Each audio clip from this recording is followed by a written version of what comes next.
अरे ये गरीबी धीरे धीरे हमारी जिंदगी को चाट रही है आस्था। वो दिन दूर नहीं जब शायद 2 वक्त की रोटी भी नसीब नहीं होगी। जो होगा देखा जाएगा, और अगर कभी भूखे मरने की नौबत भी आई तो साथ साथ मरेंगे। इतनी चिंता क्यों करते हो? ये बताओ, हर हालात में तुम खुद को इतना शांत कैसे रख लेती हो भाग्यवान? मरना तो एक दिन सबको है, फिर डरने से क्या फायदा? और सोचने से अगर सब समस्याएं हल हो जाती तो मैं भी दिन रात बैठकर सोचती रहती। अच्छा छोड़ो, ये बताओ, इतनी रात को ये पान की थाली लेकर आई हो?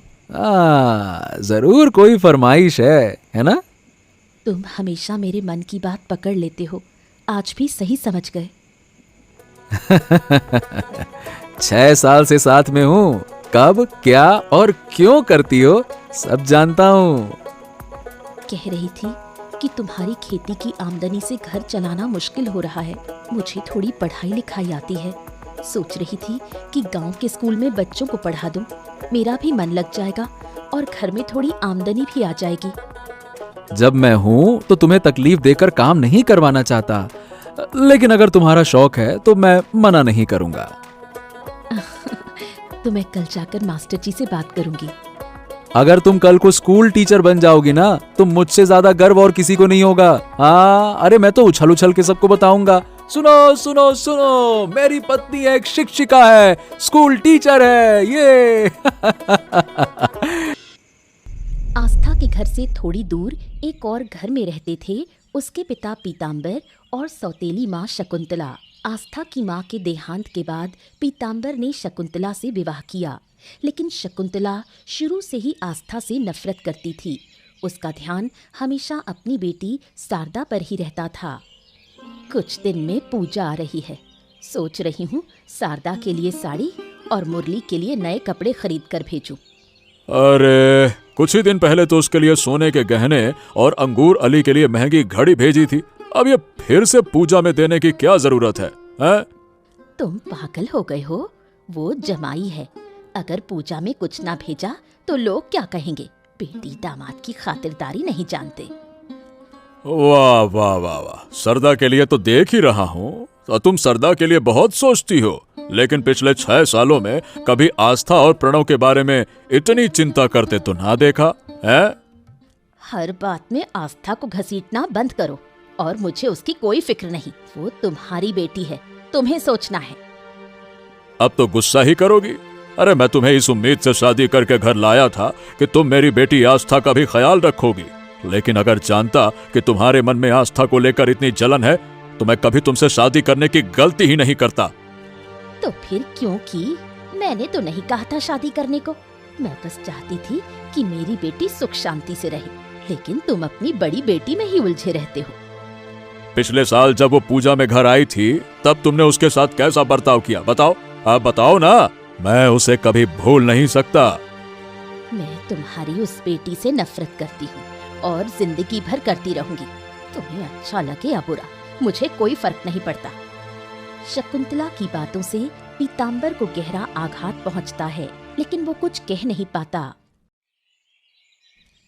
शकुंतला की असली बेटी शारदा बहुत ही ईर्ष्यालु और घमंडी थी।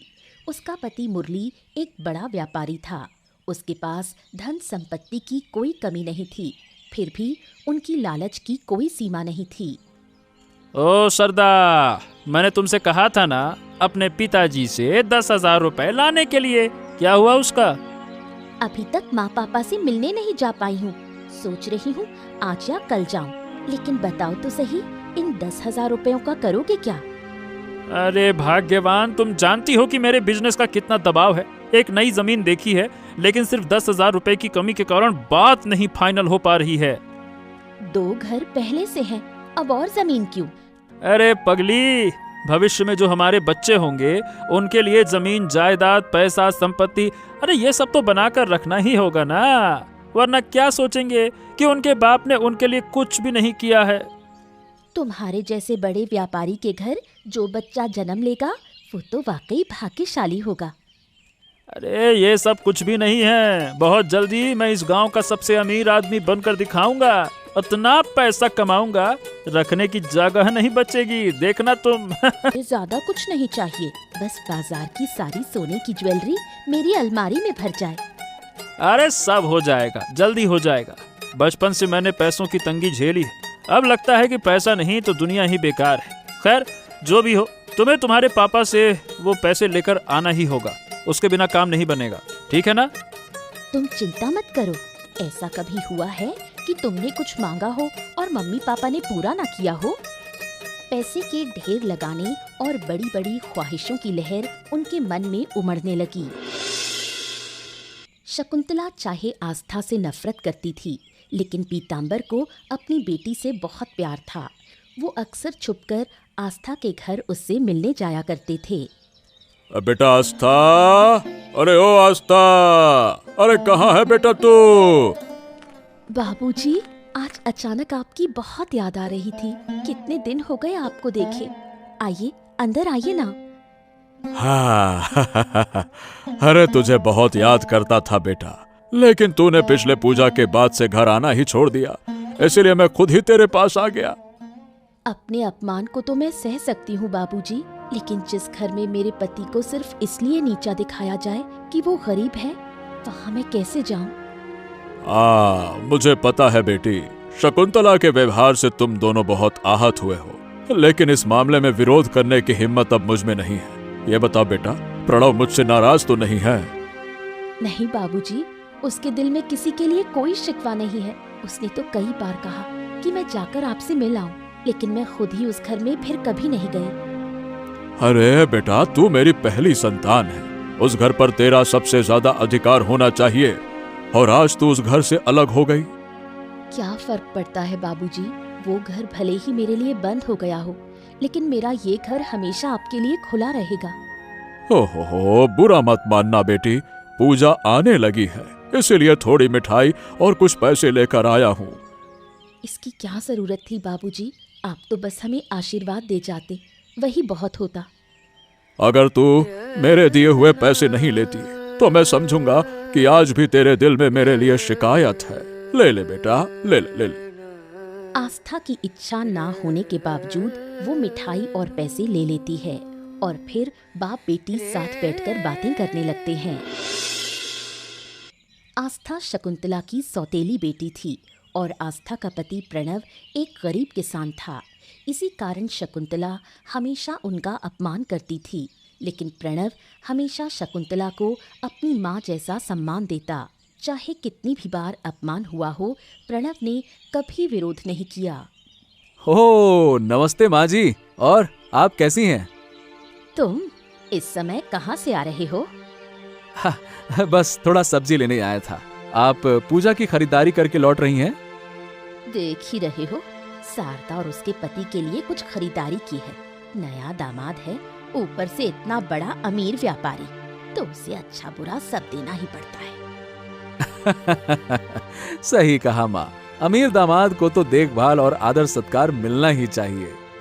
बिल्कुल, मेरी बेटी को रानी की तरह रखता है वो। पैसे गहने किसी चीज की कमी नहीं है मेरी बेटी को। ऐसा दामाद मिलना मेरे लिए सौभाग्य की बात है।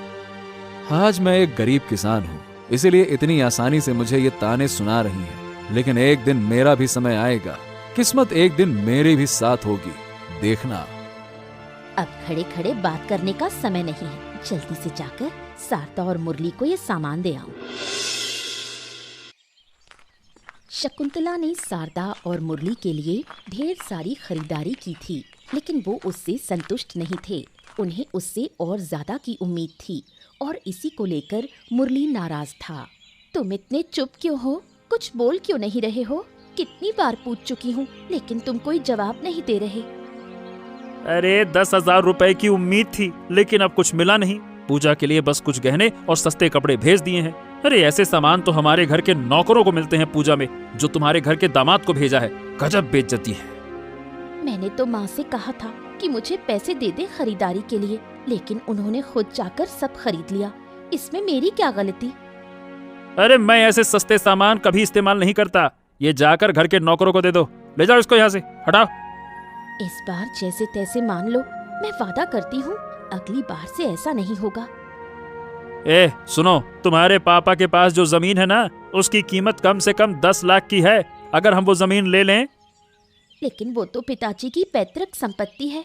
अगर हम वो खरीद भी लें तो माँ बाबा कहाँ रहेंगे? अरे माँ बाप कहाँ रहेंगे इसकी चिंता क्यों कर रही हो? हमें अपने भविष्य की चिंता करनी चाहिए, माँ बाप की नहीं। दिमाग जैसे तुम्हारा घुटनों में है, समझ में नहीं आता क्या? लेकिन तुम्हें लगता है पापा मान जाएंगे, तुम्हें जमीन देंगे?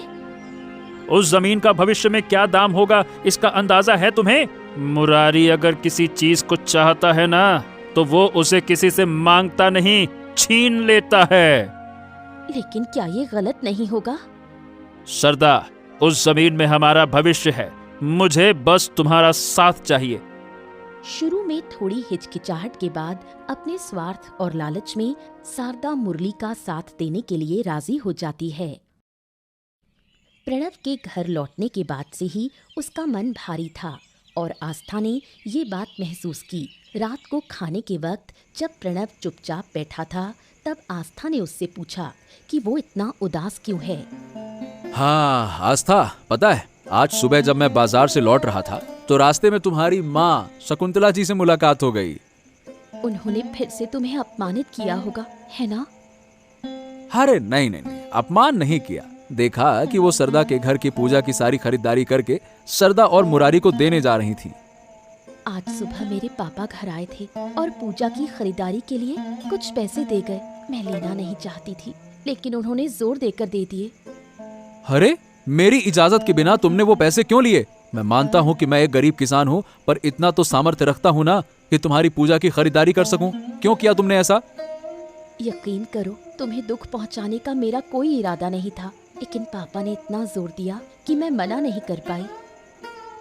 आज तुम्हारी माँ मुझे अपनी छोटी बेटी के दामाद की कहानी सुना रही थी। कितना अमीर है, कितनी दौलत और जमीन जायदाद है उसके पास। ऐसे ताने सुनाए हैं उन्होंने। उसने अपनी बीवी को कितना सुख दिया है, और मुझे देखो, शादी को 6 साल हो गए, लेकिन आज तक तुम्हें एक भी गहना तोहफा नहीं दे सका। ऐसा असफल इंसान हूं मैं, क्या कहूं। प्लीज ऐसी बातें मत करो। तुम्हें अपना जीवन साथी बनाकर मुझे एक पल के लिए भी कोई अफसोस नहीं है, सच कह रही हूँ। देख लेना भाग्यवान, एक दिन मैं जरूर सफल होकर दिखाऊंगा। बड़ा घर, गाड़ी, सब कुछ होगा, और तब कोई ये नहीं कह पाएगा कि मैं अपनी पत्नी को सुख नहीं दे सका। देखना ये होगा। तुम मुझे जैसे भी रखो, मुझे कोई शिकायत नहीं होगी, और मुझे पूरा विश्वास है कि एक दिन तुम जरूर सफल होगे। मुरली ने नई जमीन खरीदने के लिए 10,000 रुपए की बात शकुंतला को बताई, जो शकुंतला ने पीतांबर से कही। ये सुनकर पीतांबर बहुत गुस्से में आ गया और दोनों के बीच जोरदार झगड़ा हो गया। अरे भाग्यवान, तुम्हारे दामाद बहुत ही लाट साहब हैं। हर दूसरे दिन कोई न कोई महंगी फरमाइश होती है। हो सकता है वो अमीर व्यापारी हो, लेकिन 10,000 रुपए उसके लिए क्या ही है।